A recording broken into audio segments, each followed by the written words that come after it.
Biz insanlar arasında pek çok görünmez şeyler vardır. Umut verici bakışlar, güvenli ve destekleyici dokunuşlar, cesaretlendirici baş sallamalar, teşvik edici ve enerji veren gülümsemeler, samimi tokalaşmalar, motive edici sesler. İşte bu anlarda biz insanlar arasında alışverişe konu olan şey öyle kolayca görülebilir değil. Fakat etkisi incelenebilir olandır. Beynimiz kendi biriktirdiği örüntüler ve deneyimler temelinde bu çok kısa ve çok ince davranışları yorumlar ve çözümlüyor. Onları deneyimlenebilir duygulara dönüştürür. İşte bu yüzden bazılarının varlığı bizim için bir ihtiyaç haline gelir. Yoklukları ise özleme dönüşüyor. Her ne kadar bazen yanılgıya düşsek, yanlış anlasak ya da aldansak da sonunda çoğunlukla yeniden bu hoş örüntülere güven duyarız ya da başkaları için de uygularız. Çünkü bizim insanlar olarak bu tek yönlü yolculuktaki varoluş kalitemizin bir parçası. Birbirimizle paylaştığımız işte bu görünmez şeylerdir.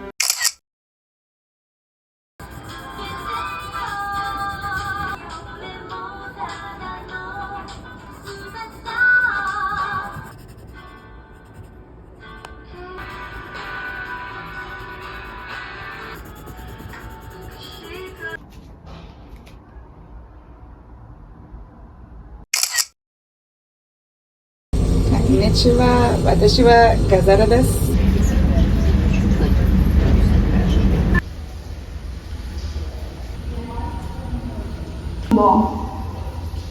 Kalsın alt söz.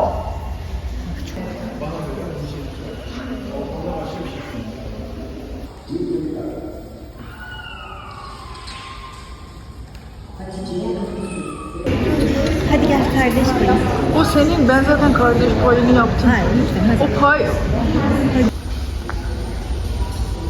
Ne düşünüyorsunuz efendim? Zorlu bir yolculuktu. Nasıl hissediyorsunuz? Geldiğimize değdi. Biraz kurudum. İyiyim. Şimdi sanatın ve seninle olmanın keyfini süreceğim diye düşünüyorum. Niye kız bir şey abartmayız.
Evlenmek, bir aile kurmak, doğmak isteyen bütün çocukları kabullenmek, bu güvenilmez dünyada onları var etmek ve hatta biraz da yol göstermek benim inancıma göre bir insanın ulaşabileceği en yüksek noktadır.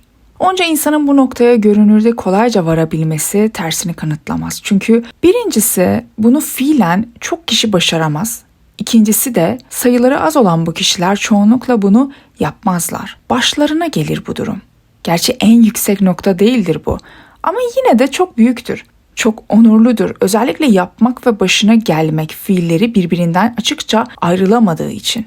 Ve son olarak burada da mesele şu an yüksek nokta değil, ona uzaktan ancak makul bir yaklaşmadır. Öyle ya, güneşin doğrudan ortasına uçmak gerekmez.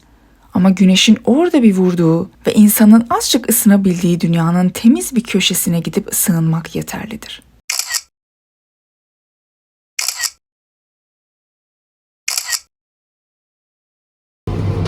Tonight is the night. Fuduf fuduf.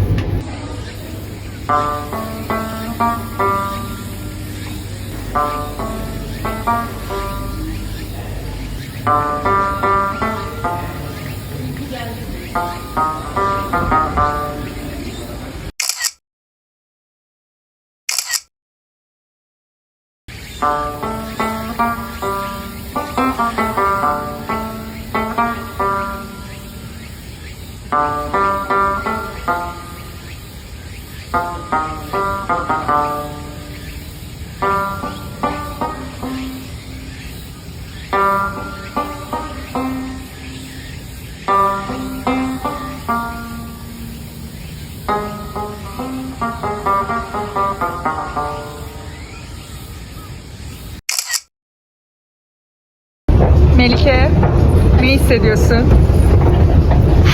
İyi. Tamam. Güzel hissediyorum. Tatlı hissediyorum. Hafiflemiş hissediyorum. Özellikle- Ben de bu arada aynı şekilde genel. Aynen. Bugün bir hafiflemiş gibi hissediyorum. Elhamdülillah. Böyle devam etsin. İnşallah. Yarın Eskişehir'e dönüyorum artık. İstanbul ya uzun, upuzun bir yaz yani. Böyle bir 10 gün vardı, 10 sene gibi geçti. Geri kalanı zaten böyle aylar, yıllar gibiydi. İleride bakınca tatlı bir tebessümle Çin'de eğer birinden gerçekten nefret ediyorsanız ona inşallah ilginç zamanlarda yaşarsın diye beddua edilirmiş.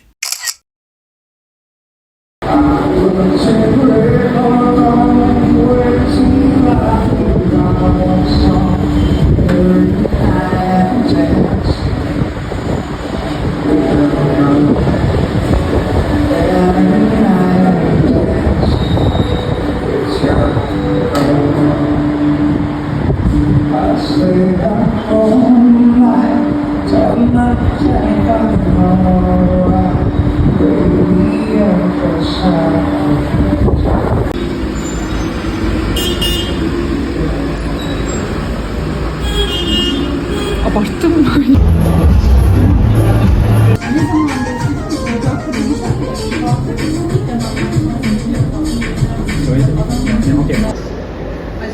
Kendi yolculuğumu paylaşmak niyetindeydim.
Bu arada feci bir şekilde Japonca öğrenmek istiyorum.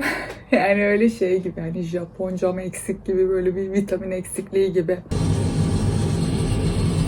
Let's go.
خواستمت ولی نموندی پیشم حتی بمونی عاشقت نمیشم نداره عشق و گریه زاری من خودتو میخوام نه یادگاری دروغ نگو رسیده این زمان است هر دومون میدونیم این ها بمون است بدون تو نباشی اصل کاره زندگی بی تو بره شماله.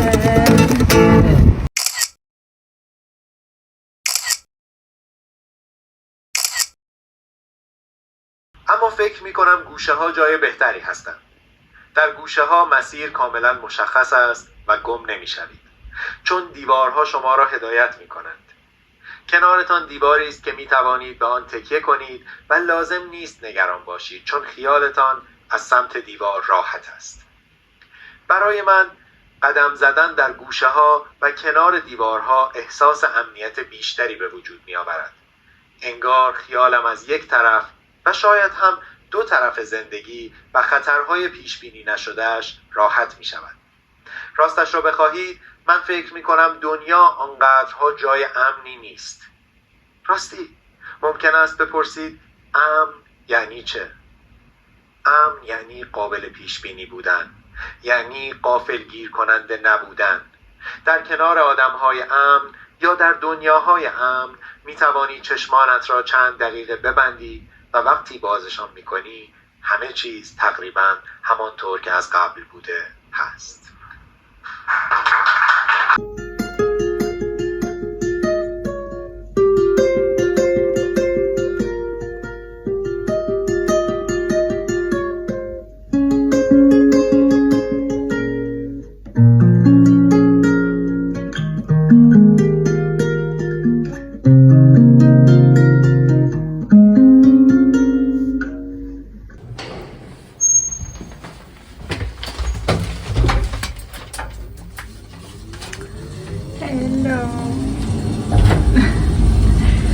Bugün de atölyemiz var. Burada işte pastel boyalar, renkli kalemler, tozlar, sulu boyalar ve kitabımız. Burada da kendi eşyalarım ve kağıtlar falan göstereyim. Öyle. Şimdi ben Instagram'da paylaşıyorum zaten. Normalde pazar ya da pazartesi paylaşıyorum. Öyle katılmak isterseniz oradan yazabilirsiniz. Resim ve çizim bilmenize gerek yok. Bu bir kurs değil, bir yarış değil. Birlikte güzel vakit geçirdiğimiz, elbette benim de arada böyle müdahale ettiğim oluyor ama böyle birlikte güzel vakit geçirdiğimiz bir atölye.